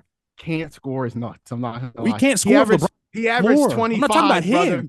He averaged 25. He averaged 25 points per game. Like, how many pick and rolls is he running with LeBron every game? What are we talking about? He's running pick and rolls with AD. Austin Reeves, D'Lo. He's running pick and rolls with everybody. So pick and rolls. He's got to get his bucket set up. He's getting fed. He's getting set up. Yes. And there's also times where they give it to him in the post, and we're asking him to go do 1-on-1. How many times? How many post ups per game is he getting? Bro, also, there's so many times right in the fourth quarter we don't give him the ball, and what do we say? Why are we not giving him the ball? We're literally asking him to get the ball more. Why is that? I agree with that. He can't get a bucket. Why is that? Someone tell me. I agree with that. Well, first of all, it's fourth quarters are tough in the NBA. Him not getting the ball is very post dependent and double dependent, and trusting his decision making at that point. You just told me that we don't take him because he ghosts, and now you're saying it's fourth quarter dependent. I'm just saying him the ball. He does have a history of ghosting second halves, like completely, not just the fourth quarter. He does have a history of being like really hot out the gate and completely slowing down. Don't make me go to your Twitter and see how many times you've talked about that. I did not see this guy. No, I'm sure, but I've also said that like we're not giving him the ball, and he should. Literally, JJ Redick said he needs to touch the ball more in the fourth quarter, and that was one of the worst things about our offense last year. Listen, so like this isn't a Darvin. We know Darvin was a mess. He's too thick. I think, and this is, listen, you have your preference, I have mine. We're cheering for the same team here. This is great that we get to have this debate. We got 2 top 12 players, and we get beat out in the play-ins in the first rounds of playoffs. So it doesn't truly matter. But that's nasty. Oh gosh, that's pretty bad. But anyways, if you want to make it about what we would be offensively and defensively, I understand it. Okay. To me, if you can't score, you can get as many stops as you want. But if you can't have a functioning offense, like how efficiently our offense runs with LeBron with pieces that don't necessarily mesh, is because of him.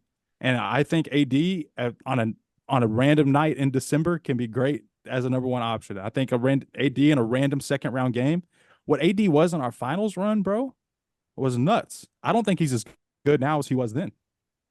I just think he's more available now. So now we're holding him to like a higher, like he's like playing all the time. I personally think that it's crazy to believe that AD is our best player. I just can't see a world where LeBron's not top 10. And like you said, Steph's further down. I don't see a world that LeBron's not better than Steph or Kevin Durant. Like, I mean, like he's got better.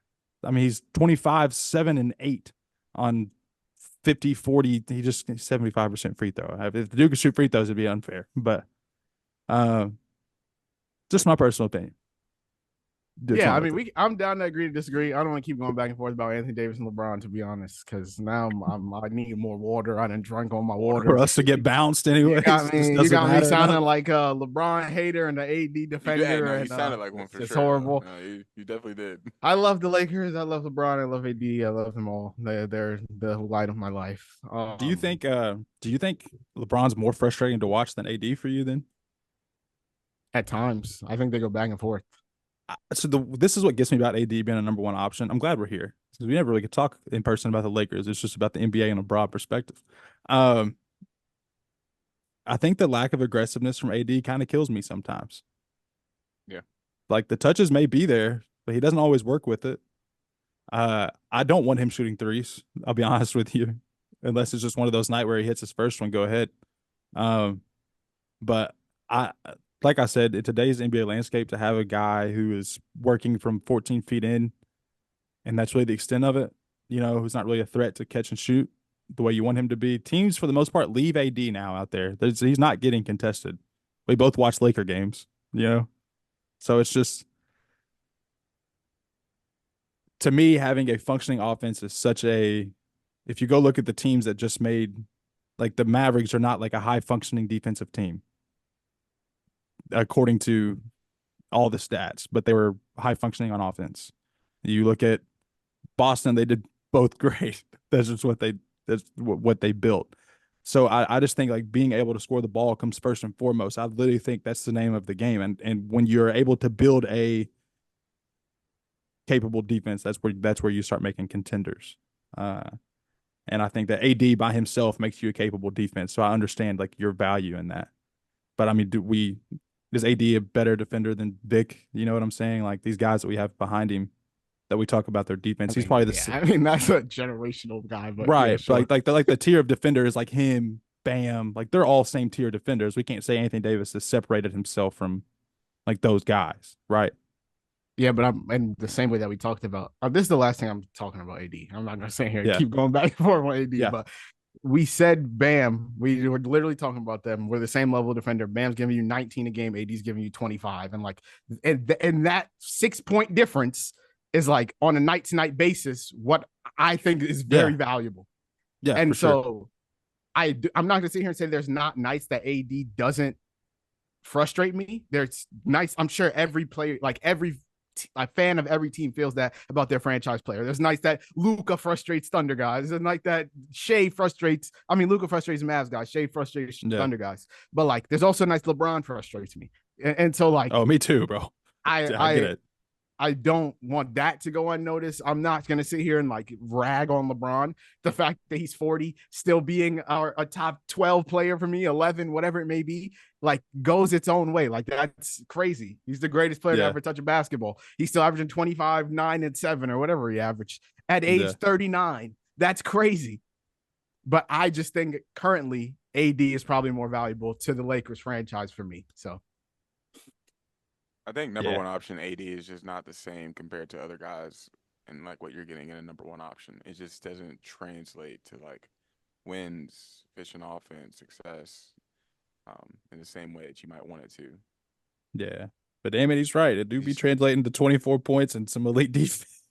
Yeah, Just but it's just like, and especially when you still have LeBron there, it's just not the same as like a Joel Embiid number one option. I guess you could compare. Dog, AD had 11. AD outdid LeBron's win shares by like 6 this year. The on off, I don't know, man. It's tough. PRs are right there. You know what? Damn it. All right, I'm gonna move on. I'll chew on that one. I don't know, bro. I don't know. I'm just saying. I'm not even saying I would rather have AD than LeBron. Like I'm glad we have both of them. I'll be honest. Yeah. I just think that currently AD is probably more impactful to us winning basketball games on a night-to-night basis. I do believe that. And so, like, by the way, the AD and LeBron are not the reason we're not winning, making deep playoff runs. It's roster construction through and through. Construction. It's the guys up there. It's Mitch won't sell the team. It's it's a lot of everything. So we got a broke owner. Yeah, we got a broke owner. A guy that said that the CBA doesn't allow him to make trades when everyone else is making trades. Like there's a lot going on in the franchise. So top 12 guys and not getting past the first round. We're blessed. We're blessed to have LeBron and AD. Nobody was coming to the Lakers until LeBron said, "I want to go there."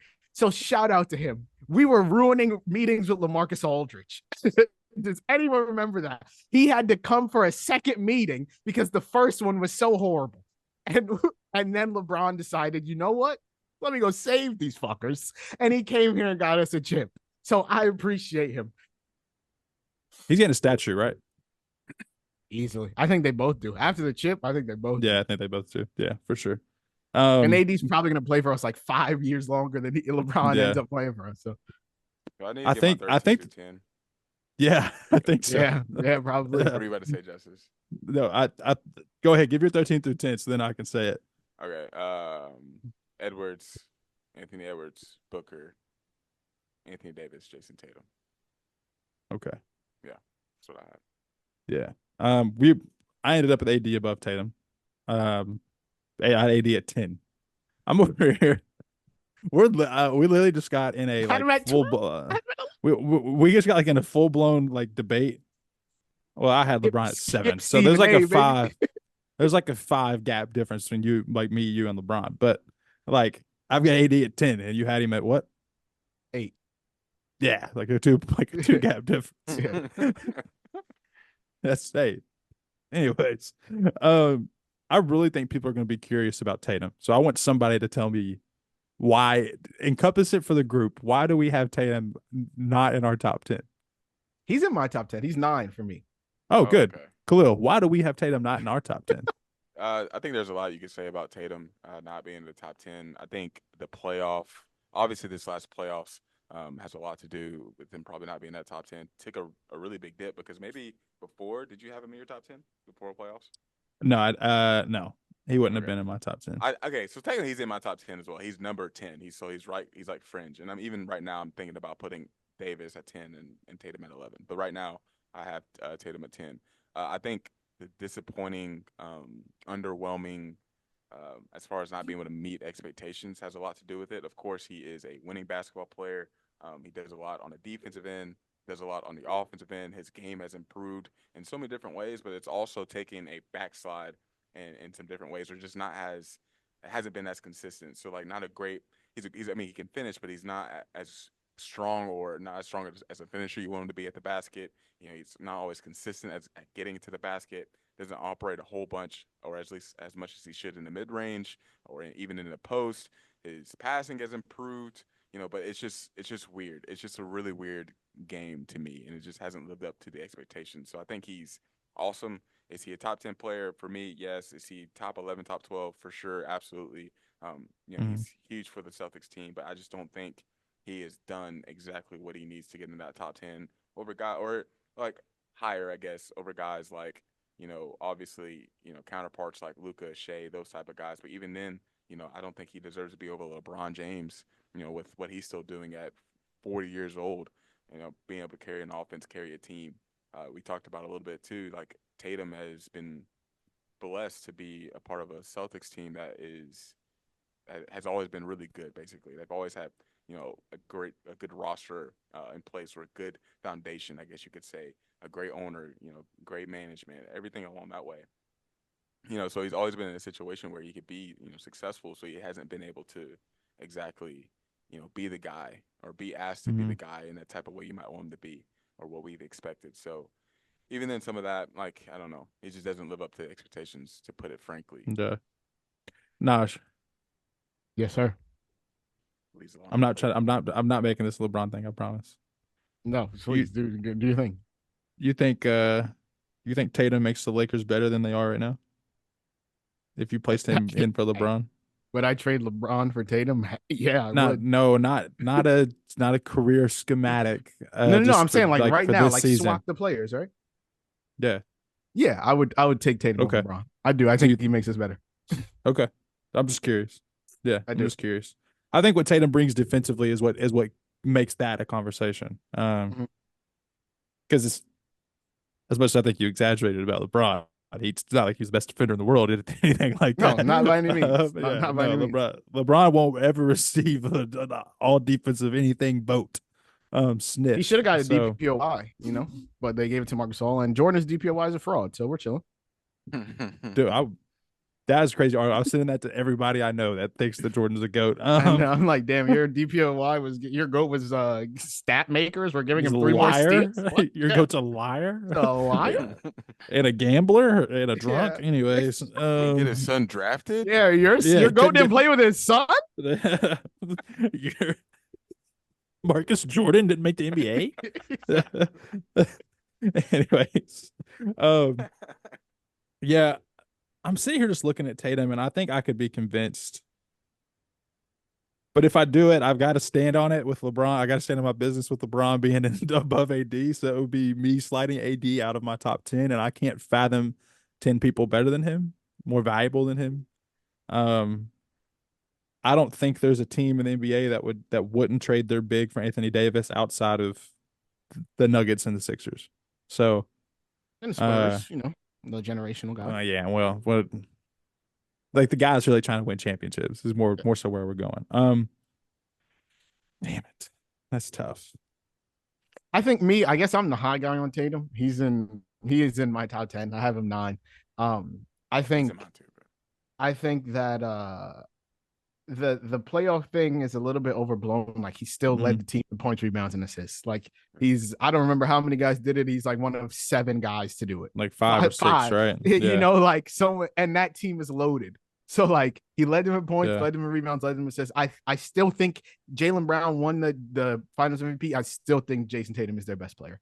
I think that like he might not put up the gaudy numbers that people might look for him. Like he's not putting up 35 a night, but he's giving you 28, 9, and 7, and they're winning 60 games. Like I think that like something has to be, and he's guarding one of the top 2 options on the team. Like I think that when you put it all together, like I do think he's one of the 10 best players in the league. I think that coming into the season, I was hoping that he would be top 5. I think I picked him for MVP, if I'm being honest. Like I think he was my MVP. I know I did. And so like I don't think he's necessarily lived up to those, but like he's 25, right? Or 26 maybe. He's 26. Like he has the most playoff points scored before turning 27 of any player ever. And like he's had a great career. Like granted, like he's been on good teams forever, but like I think people say that like he's been on these great teams and don't like acknowledge that he's also a big part of the reason why those teams are great. Like Yeah. I don't know that the Celtics are this juggernaut without Jayson Tatum. I think he's a massive part of why they are so good. Green lights in the back while I'm talking about Jayson Tatum. Oh my God, everything's lining up. You're a Celtic fan? Never that. There's a lot of things I'd rather do than be a Celtics fan. And yeah, I just think that Jayson Tatum is very, very, very good. I don't think he's top 5. I wish he was top 5. I still think there's room to get there. But as of right now, I think a fair assessment is 9. Like I do. I think 9 is a decent spot for him. I could put him at 9 too. Like I could see him being a 9 for myself. Yeah. Switching him with Kevin Durant, but I still have him at 10. I think you touched on it with like not like really putting up like the gaudy stats that like you see from like the guys in our top 5 who are just like all just statistical, like just absolute just 47. Yeah. Yeah. Like the thing that got me with Tatum is like he gets this team where, especially this team this year that had a lot of secondary other option ball handlers, a real opportunity for him to be efficient and not have to worry so much about being the playmaker and just being able to be aggressive and go win games for your team in that matter. And like he said, it's about winning. They got a championship, so it doesn't matter. But to see him have that many options and to still be at like 42-28 splits like in the playoffs is like super disappointing. Weird. And it's weird what happened to his 3-ball. Like we're just like right as they're approaching the playoffs and just kind of left him. 42-28, he's going to shoot free throws well. That's fine. I still think he should have won Finals MVP. I think ultimately he was probably their best player in that series. But then you look at what JB was dealing with Luka. It is what it is. But God, I just feel like defensively, I've got to say he's probably. You know what? I'm gonna stick to my guns. I think him at 11 is good. I think what separates him from Booker for me is the fact that he can defend, and I've got Booker at 12. And like I don't necessarily think that like it would be wrong to say like this is like I think coming into the season like he did not live up to expectations whatsoever, right? Like I'm looking on cleaning the glass and like for the first time in his entire career he had a negative expected wins. Like he was -3 wins. The first time in his entire career he's ever not been a positive on that side of the ball. So like, and so like that in itself is a reason enough for him to not be top 5 because I would imagine like I haven't looked it up, but I'd imagine like all of my top 5 are pretty contributing to winning quite a lot. And so like, and that's not even to say that like and that's why I think some of the stats can be a little bit misleading because like. It says he's -3 wins, but like I know Tatum contributes to winning.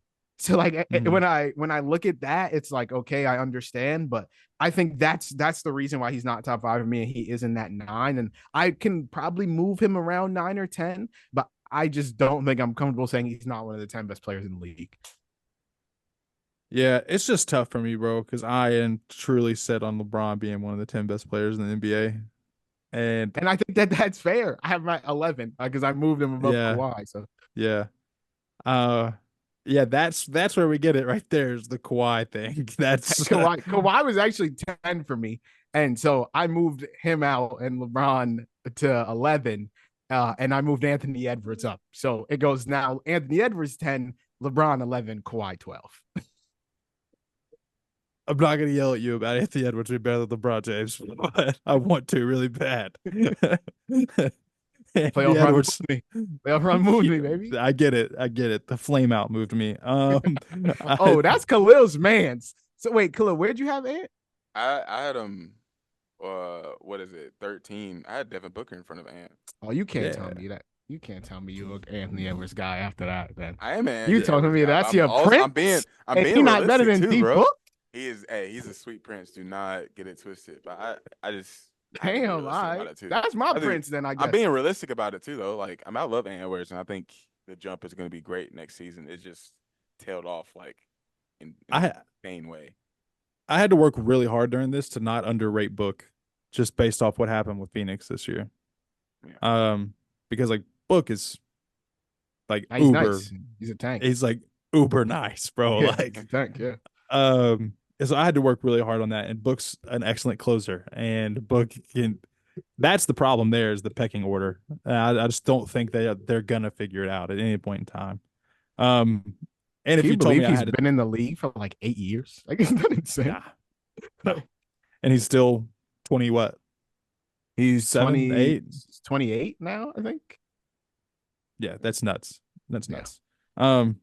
Yeah, like Book and Tatum, I actually put thought into for a little bit, but Tatum ultimately can defend. No, there's a And world where Booker's over Tatum for sure. yeah, I do think it could happen. I firmly believe that the people I have in front of Tatum are better than him. So like, do we want to go ahead and jump in the next 10-5 group? Go for it. Yeah. Like 9. All right, so 10 I have AD, 9 is Steph, 8 is Kevin Durant, 7 is LeBron James, 6 is Kawhi Leonard, and 5 is Joel Embiid. So My 10 is readjusted. My 10 is Ann Edwards. My 9 is Jayson Tatum. My 8 is Anthony Davis. My 7 is KD. And what'd you go to? You went to 5?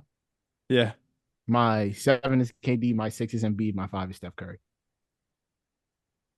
bro showed Steph some mad love. That brother is playing with Brandon Pajemski and Moses Moody and Kevon Looney and carrying them. So that is why I gave him a little bit of love, man. Draymond's punching people in the face, missing 20 games.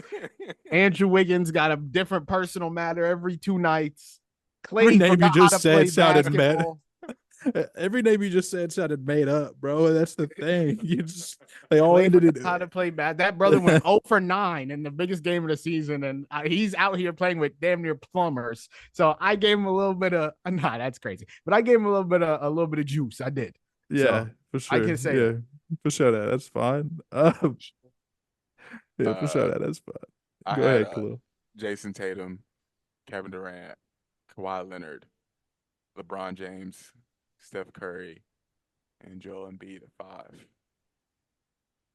So we all have this. Wait, Khalil, where'd you say KD? KD's at 9. Got you. Like I said, what happened to Phoenix, I've tried not to hold against those two. Bradley Beal's not making my list. That's just not. Make mine either. Yeah, that brother is cooked. Yeah, that's just not happening. But, like Steph at 9, and this is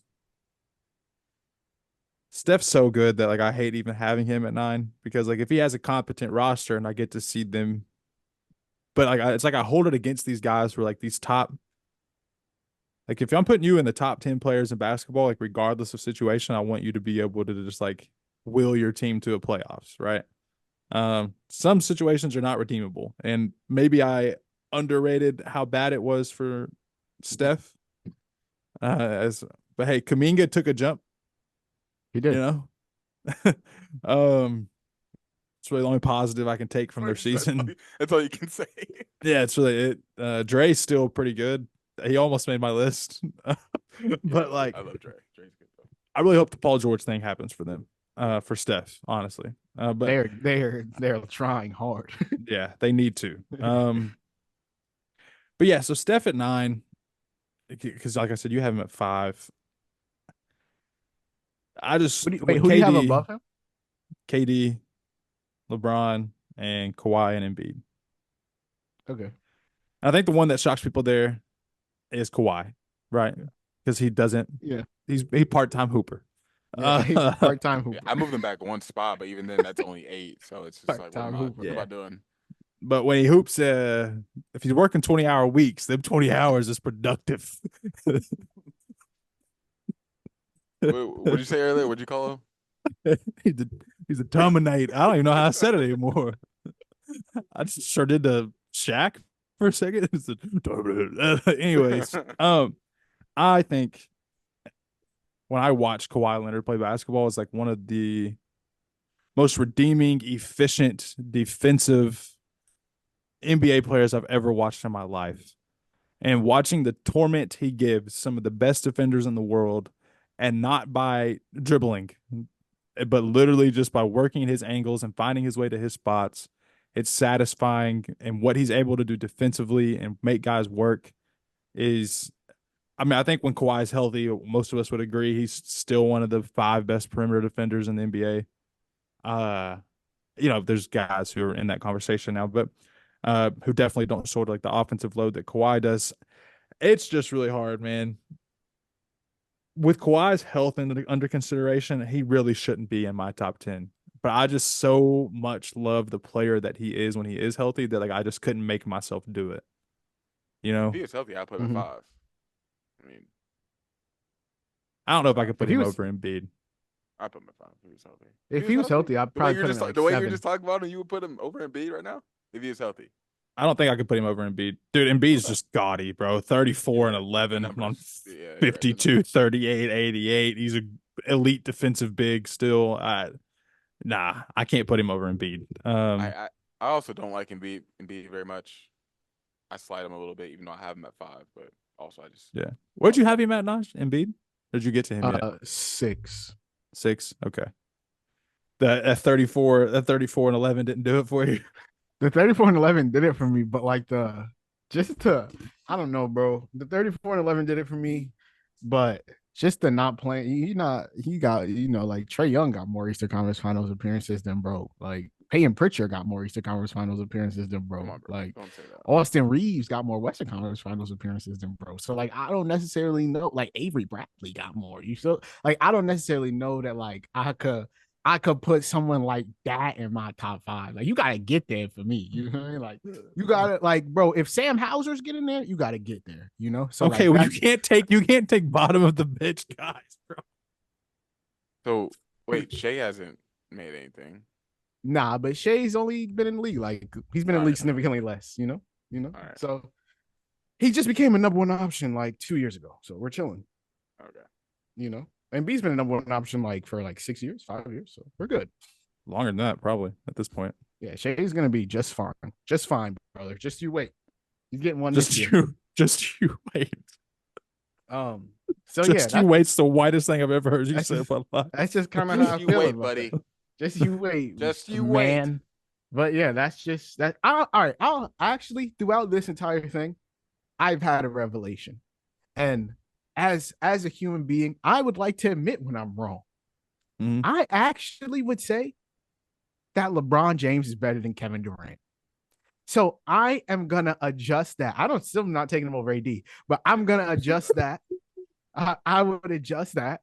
And you didn't have to say that. You just wanted to make sure I knew that you were. Just wanted to make sure. I'm still standing on that. Okay, I am gonna say that you were totally right that Kevin Durant is worse than LeBron James. So I would adjust to put LeBron over KD 100%.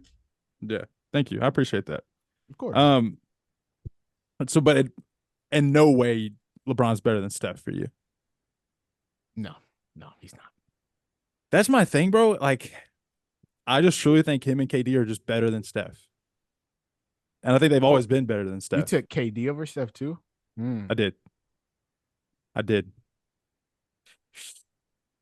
I don't know. I think like KD has Book, LeBron has AD, Steph has Pods. So like I'm playing. Yeah, he has I get it. Draymond and Clay. He has Draymond. I get it. But like, I think that there's at least someone else out there that's giving you 20, 22 a night. It's like Steph is coming out there and it's like, hey guys, let's play really hard. I'm gonna try my best. I'm gonna try my best to score 35. And if I can't, I need one of you to give me 20. And it's like, okay, let's see who does it. And so that alone kind of gives Steph a little bit of juice for me. The Wiggins fall off was tough on him too, bro. He just had a bunch of guys who collectively forgot how to play basketball in like 2 years. Yeah, and like they were in the play-in. They tried. The Kings did the they tried. So it is really hard. We're gonna play really hard. Think he does that before every game? 1,000%. Like Draymond, try not to punch anybody. Clay, I'm gonna need you to shoot something, and Kuminga go dunk that motherfucker. And that's just how it works. Saying Looney get some rebounds, do this little DHO, set that motherfucking screen, and let's keep it pushing. All right, guys. Like, That just Because we got the Spurs tonight. I'm gonna play really, really hard. I'm gonna try my best. I promise. And so that alone, like just the load that brother has to carry. That may be the funniest pod clip of my life, bro. Like that just is what it is, and that's why he gets up there for me. Okay, no, I get it. Yeah. Gonna play really hard, got me, dog. Yeah, and I guess I feel like I kind of have to justify my Kawhi rank. It's literally you don't. just no, I don't think you do. You know, like really that's just cool. He's at 12 for me. I think that's a decent, like, and he was at 10 before we got into this. So honestly, you guys ruined it for Kawhi. Honestly, if you would just let me rock, then he would have stayed in the top 10. But you guys got me thinking, and he moved down to 12. Might be a lot worse. That's not me. I think if you look at my list, there is, for the most part, especially when we get to the top 25, like an obvious bias for wings and just that size alone, and having the guy who's 6'8", 6'9". And I think that was always my thing with Steph. I think at no point to me was Steph the best player in the world. I think it was always LeBron and KD, 1A, 1B, or 1 and 2. Sorry, not 1A, 1B. Let me stop there. But 1 and 2. And I don't think Steph was ever better than Kevin Durant for me. You don't think that unanimous MVP year? He was cooking. No, I understand. I understand. He was unreal, bro. He's the greatest point guard of all time, and I mean that. I'm just always going to side with the 6'10" guys who can defend and help protect the rim, and like what is like KD's efficiency and just who he is offensively is something we may never see again at his size, like the way he plays. We certainly haven't seen it again since, even though every guy gets the KD comp. Brandon Ingram is not Kevin Durant, by the way, in case anybody's wondering. So I don't know, man. I'm just so biased to wings. And my thing with Kawhi over LeBron and KD is if I had a fully healthy choice of the three, I would take Kawhi. And it's just, I hate having to preface that with Kawhi all the time. So he would probably have to disqualify himself from top 10 consideration for me. And then everybody would move a slot down. But then that would be me saying LeBron James is at 6, and that feels wrong. So, wait, so you said fully healthy Kawhi, Bron, and KD. You take Kawhi? Yeah. And who would you take, Khalil? I'm sorry, what did you say? This guy's not even paying attention. Jesus Christ, we're podding. No, I said LeBron, KD, and Kawhi. Who would you take fully healthy? Fully healthy? Kawhi. Oh, both of you. LeBron. Kawhi. And then Kevin Durant. Oh, I would take LeBron. Then I guess based on this list, I'd have to take KD, but I would probably but like this list is based on him not being healthy. So like fully healthy, I would take LeBron, Kawhi, KD. Wait, so on this list you wouldn't take LeBron over KD? No, I said did. I did. Yeah. Okay, my bad. Yeah, he flipped him. Okay. He put a disclosure out there for us. Yeah. I've already talked about it, man. Kawhi's what he is. What he is defensively. No, I respect your love for Kawhi. I truly do. Like you've stood ever since I've known you, you've stood on that. And that is respectable. Thank you. I appreciate that. I try. Yeah. And so I guess that leads us to our top 5, right? 4. Well, we said 5, so 4. 4. Ooh, I think we have a consensus top 4. There's no argument. Do we really? Yeah, do we really? Yeah, I think. Yeah. Cool. Who's your 4? 4, Shea. Yeah. 3, Luka. 2, Giannis. 1, Jokic. Nosh? 4, Shea. 3, Jalen Hood-Schifino. 3, Luka. 2, Giannis. 1, Jokic. All right, at 4, I've got Shea. 3, I've got Luka. 2, I've got Giannis. And 1, I've got Jokic. All right, fellas, that'll do it for your top 50 NBA players. Do it for the Run It Up podcast. It's like always have a litty day, litty night, litty life. And like, honest to God, I really don't even think we have to touch too much on them. Like, I think that if you ask most NBA fans, this is their top 4 in some kind of order. Like, do you think most would go Luka over Giannis at this point? I do. And like, that was my instinct to go Luka over Giannis. And then I just kind of felt like Giannis when Giannis is Giannis, like he might be one. You feel me? Like I don't know that I can say that about Luka. Giannis also does have a chip, and like not that we're counting. I'm not even taking that into account, you know. But I'm just saying. Nash. When Giannis is Giannis, he is one. You said that before. Like, you feel me? When he not running from them free throws, he's one. He is one. What he does defensively and the dominant force he is one. People forget about him though, especially with the past 2 playoffs. Like people actually forget about Giannis. He's playing on an unhealthy team the last 2 years that I was just falling apart, and Chris Middleton got Klay Thompson syndrome and turned into an idiot. And back-to-back first-round exits got people talking crazy about Giannis. It's just nuts, bro. I mean, his numbers are insane. And he got hurt both years. Yeah. And is the guy they traded for the Damian Lillard guy? That man was down 0-2 in the finals and won 4 straight. You're not telling me. Come on, what are we talking about? To me, when Giannis is healthy with the capable roster, he's one. He's the most dominant player in the NBA. Yeah, and that's no slight. Both ends of the court. In our top 3, he's the only guy that really impacts, like has an insane level of impact on both ends of the court. He is. Like Shay's probably the second. He is the second best defender in this top 4, and he don't got a Giannis impact. You know, like you put Shay on a 4, that's food. You can put Giannis on any position on the court, and he's doing his thing. So. Giannis is the way Giannis has become underrated is heartbreaking for me because since he's made this, I think I've stuck fairly consistently with Giannis being that, and if I could pick one guy right now to start my team, outside of like Wembanyama, I'm gonna try to win a championship next year. I'm taking Giannis with me. So, and that's actually a great question because I went to the draft, right? And for like FanDuel, I had to ask fans questions and all that public interview stuff that I hate. And like, but do they only put out the ones that are bad answers, or do y'all take the good answers too? We take the good answers. The thing is, like, people feel like I'll ask you a question and like, brother, like, I'm not trying to hear your basketball pedagogy. Like, I just need you to answer the question. People want to get on there and flex that they know ball. I'm like, brother, I need an answer. Start a podcast. Yeah. I'm asking like, who's winning MVP? And they're like, well, you know, Luka and the Mavericks are going to make some moves, and Derrick Jones Jr., they're going to use their taxpayer Hey, I don't give a. I need you to tell me who's going to win MVP. So like that part we kind of cut down. But one of the questions that I was asking was, you can't say Wemby. Who do you take number 1 overall for a redraft in the entire NBA? And I didn't get a single Giannis. And I was mind blown. Can I guess? Go for it. Recency bias was running rampant. Okay, so Luka was your most answered question. Uh-huh. I would say you got Jokic second most. Mm-hmm. 3 is a 3. I would say you got Anthony Edwards third most. Yes.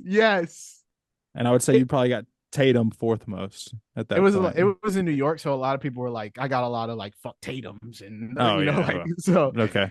Jalen Brunson was fourth. Yeah, exactly. But that was the top 3 easily. Wow. And so right? Like the Giannis recency stuff is crazy. I want to tell you that Anthony Edwards will never touch above Shea for me. At least for the foreseeable future. I wouldn't take him over Shea to start my franchise. If you could take 5, like who's your top 5, I would take them to start my franchise players. You can say Wemby. I can say Wemby. You can say Wemby. Wemby is 1. Don't do Wemby. Oh, no Wemby? So we can just all say Wemby's 1? Okay, no Wemby. Yes. Who's your top 5 to start your franchise? It's hard because you have to consider age, right? Yeah. I would say, if we're not going to consider Wemby, I actually probably agree that Luka might be 1 just by age. And then I'd probably go Giannis 2.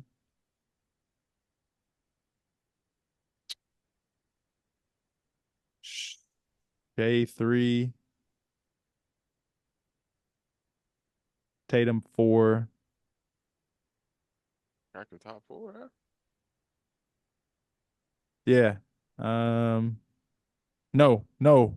I'm tripping. Wemby 1. Giannis 2. Shea 3. Paolo 4. Oh, I was hoping you said it. What are you doing? I was like, Yeah. Paolo where's he at, 4. bro?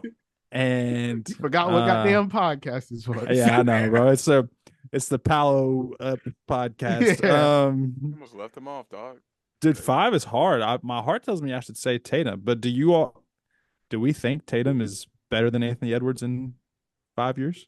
I'm not doing it. I take the size. I take the wing instead of the guard. That's what I'm saying, bro. I just can't help it, bro. Like, I'm not doing it. he refuses. That's his prince. Yeah, I just got to take wings, but Ant's so good defensively. I take J-Dub over Tatum. All right. Yeah, no. See, I can't even dignify you with a response. I'm just kidding. I'm just kidding. No, I think Tatum has to be 5. He's been too consistent. He's been too consistently successful in the NBA. So I'm running it off. If I'm starting the franchise, I'll go quick. We're including Wemby. I would go Wemby 1, Giannis 2, Luka 3, Paolo 4, and then Tatum 5. Yeah, same thing. It's crazy not putting Jokic in there, but I don't know how long he's going to play basketball. That's my problem with that. Yeah, by the way, if you could guarantee me that Jokic is going to play until he's 36, he makes that list, by the way. But at that, probably 3. Go ahead, Khalil. Giannis, Luka. This guy hates Wemby.